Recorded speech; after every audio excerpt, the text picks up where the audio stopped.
So today we're going to continue our discussion about the scoping rules in different programming languages.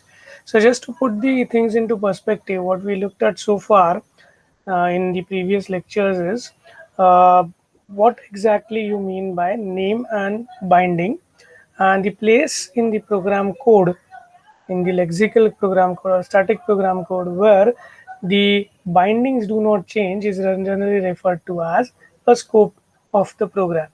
So the definition of the scope, as you see over here in this document, is referred to the scope is referred to as textual region in the program in which a binding is active. Okay, that is referred to as a scope, and scope is referred for and every object in the program that we are looking at. So it may be just a variable, a constant, a subroutine, a block of code, or it may be a function's definition or a function's body. Okay, the next thing that we need to understand is in most modern programming languages that we see, the scope of a binding is determined statically, that is, it is determined at the compile time.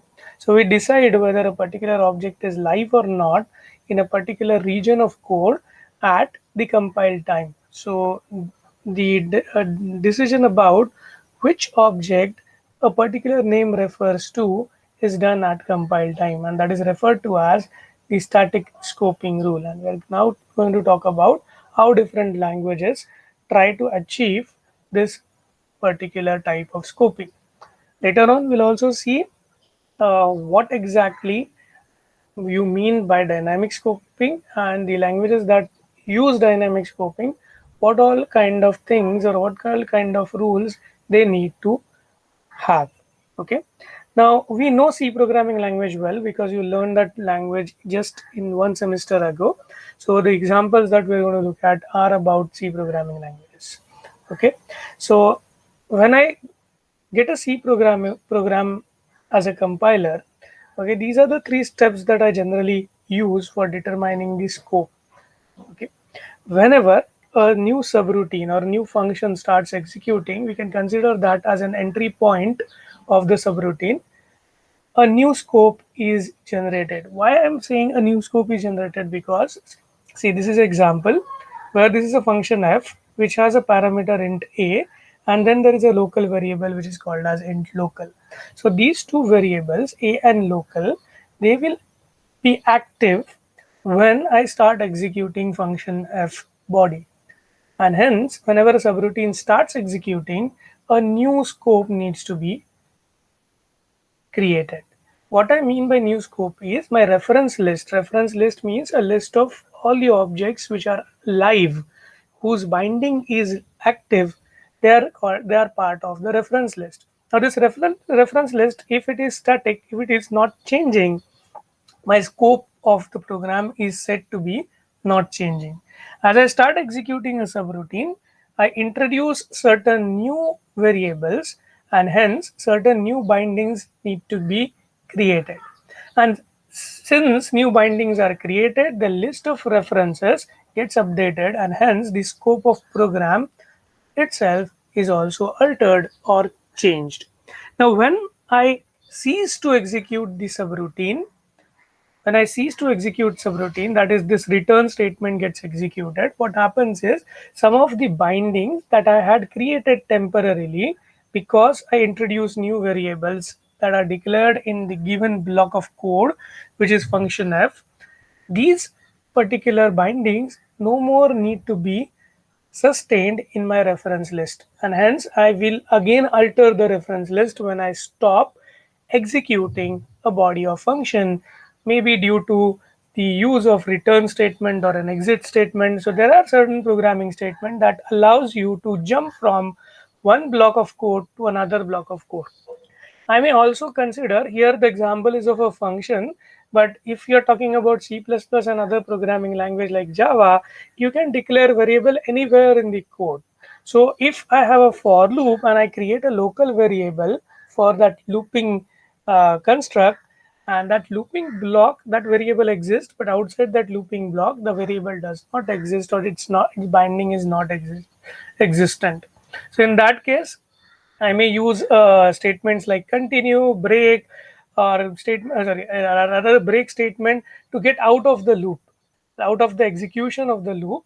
And as I come out of the execution of that looping block, I also alter my reference list. So there are multiple ways in which I alter the reference list, especially in C programming language. As this example says, whenever you get into a certain subroutine and start executing it, you create new bindings, and as you're creating new bindings, those will get added to a list which is maintained by the compiler called as a reference list.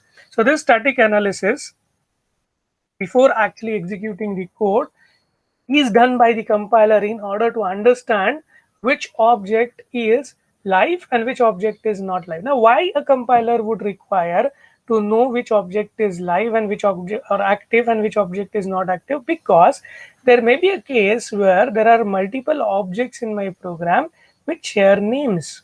Now, one may be outside a block, defined outside a block, and the other may be defined inside a block.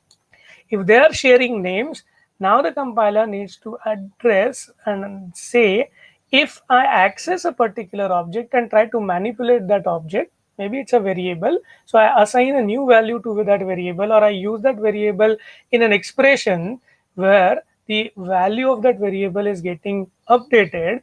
In that particular scenario, if the name is shared of that particular variable with certain outside block, I should be able to, as a compiler, understand which variable I am actually trying to manipulate. And that's why I need to alter certain bindings as well when I start executing a subroutine or a block of code. So here the example of subroutine is taken because it's a block of code generally. Generally a subroutine is a block of code.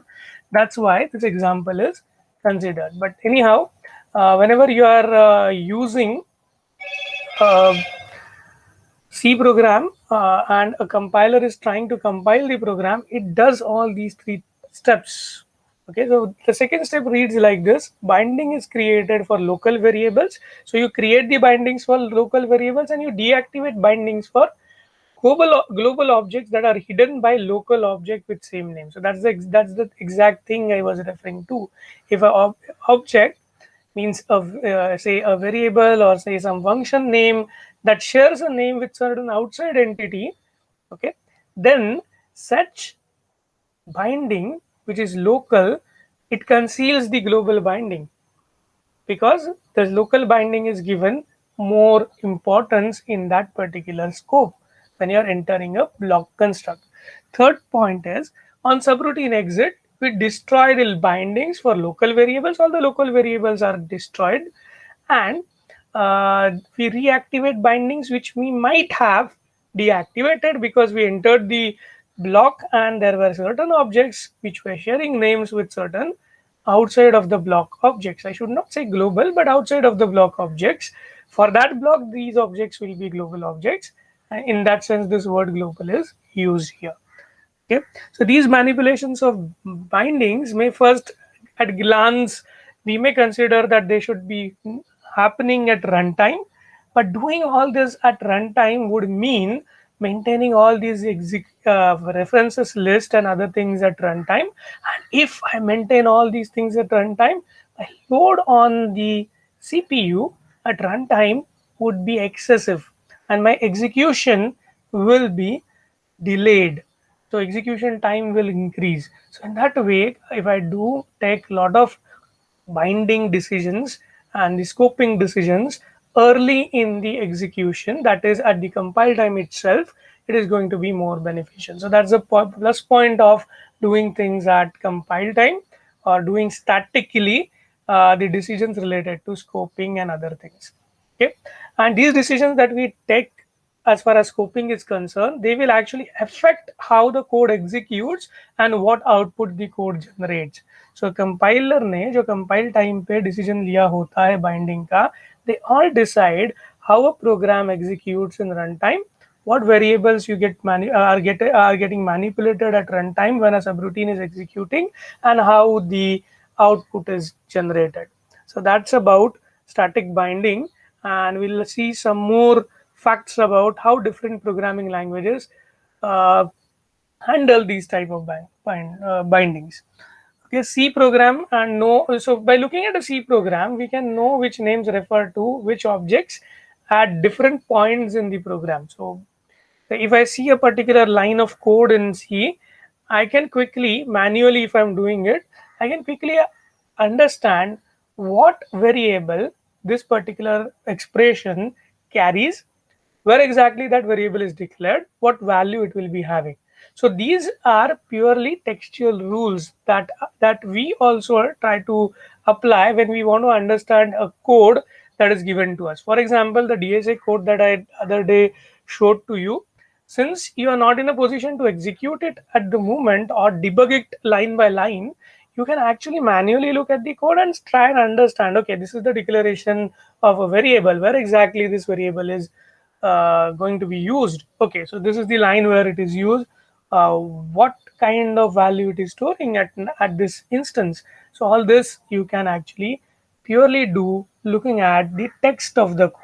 And that's why static scoping is also referred to as lexicographic or lexical scoping. Okay, mostly C programs, the compiler uses static scoping only. The other languages like APL, these are name of programming languages like Snowball and some dialects of Lisp programming language, which is highly popular amongst these three languages. They are basically using dynamic scoping rules. So that means their bindings are not determined at the compile time. Looking at the code, we do not identify the binding, but when we start executing the code at runtime, the bindings are decided. Hence, the way these programs show outputs would differ if you lexically try to identify the bindings. Okay, so there's a difference between how you identify the bindings. Okay. Instead of calling scope of a binding, people generally tend to use. So this is a very important thing. Many of books that you read, local textbook or any other, even the textbook that this text is taken from, the reference book of ours, uh, generally this word is very ambiguous. Actually, a scope is related to a binding of an object. So scope would be referring to a single object. So rather than using referring it like that, people generally just say that the object scope is there. So object has a scope.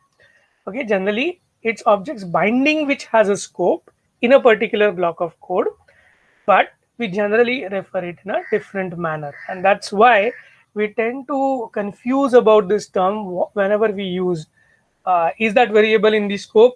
Whenever you say that, you're actually saying whether the name of that variable and the memory associated with that variable, is that binding sound, is that binding active, that is what you are actually referring to. Okay, so how these scopes are defined by different programming language, that's the next thing that we're going to look into. Okay, so we require something called as current reference environment. This we talked about. Reference environment is nothing but a list of different bindings that are active currently when you are executing a program. So to understand scope of a particular program, we need to, as a compiler, or if you are doing it manually yourself, when you are doing static binding, this data structure called as reference list is maintained. Now what is in the reference list? The reference list, we maintain names of all the objects or all the entities, as I would refer them to, all the entities, programming entities, and their associated names, and where in the program that particular association is created. So this information is stored in this current reference list, and as we create new bindings, we add to this list, and this list gets matured. More and more things get added to the list, and as the binding is destroyed or it is hidden due to the introduction of new binding with the same name, current binding needs to be removed from the reference list. So the reference list manipulation goes on continuously as the scope is decided in the program. Now this reference list is what? This reference list is the going to be the output. So every line of code there will be a reference list. So if I have 100